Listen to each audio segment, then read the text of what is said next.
Oke, sebelumnya Assalamualaikum warahmatullahi wabarakatuh. Waalaikumsalam warahmatullahi wabarakatuh.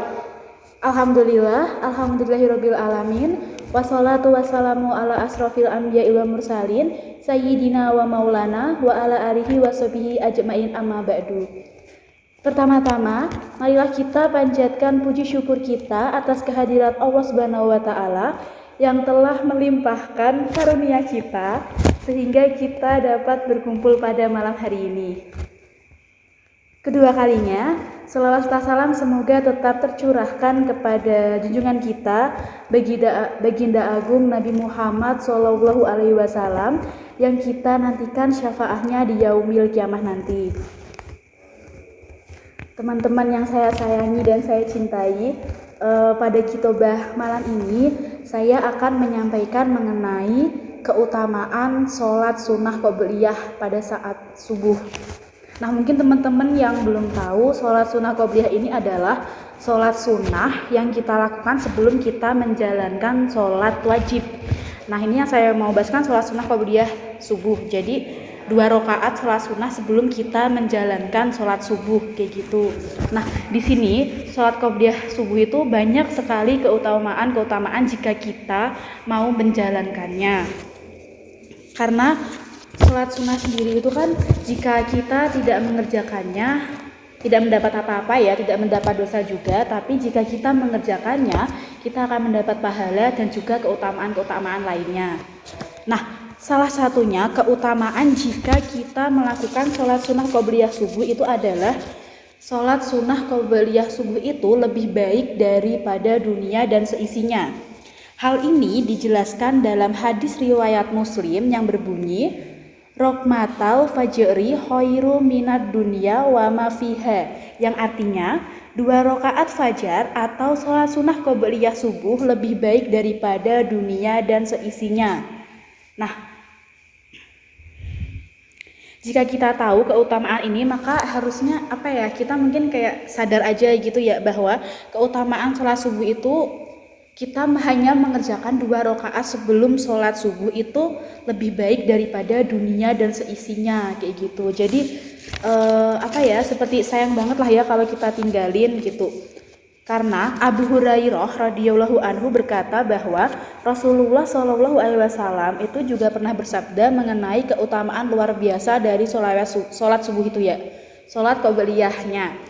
Ada juga hadis riwayat Bukhari dan Muslim itu yang artinya seandainya mereka mengetahui keutamaan yang ada pada sholat isya dan sholat subuh, tentu mereka akan mendatanginya sambil merangkak. Keutamaan selanjutnya jika kita menjalani sholat qobliyah subuh itu adalah kita itu mengikuti teladan Rasulullah. Tentunya teman-teman juga mau ya, karena Rasulullah itu kan suri teladan kita ya sebagai umat muslim ya.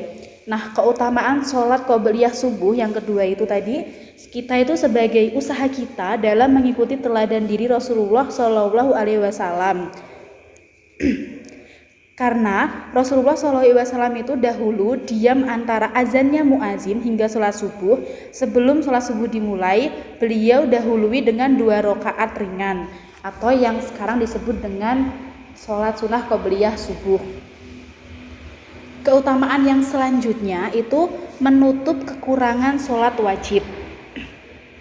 Keutamaan sholat qobliyah subuh yang ketiga untuk menutup kekurangan kita saat menjalankan sholat wajib.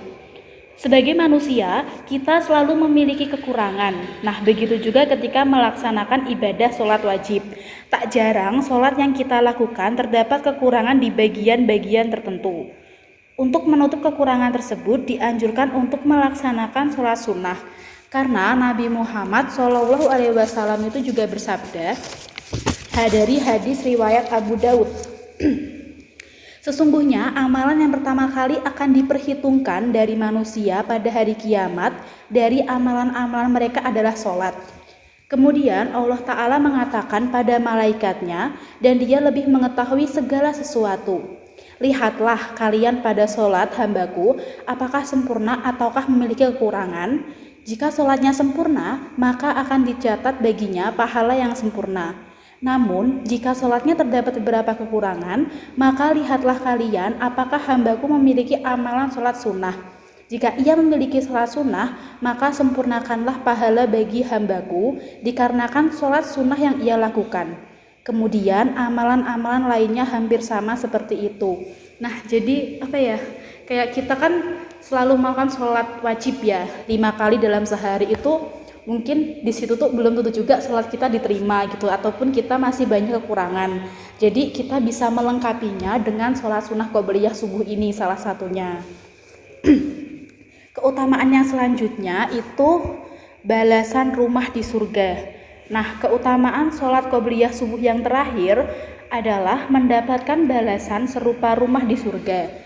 Keutamaan ini dijelaskan dalam hadis yang disampaikan dari Ummu Habibah radhiyallahu anha, istri Rasulullah shallallahu alaihi wasallam.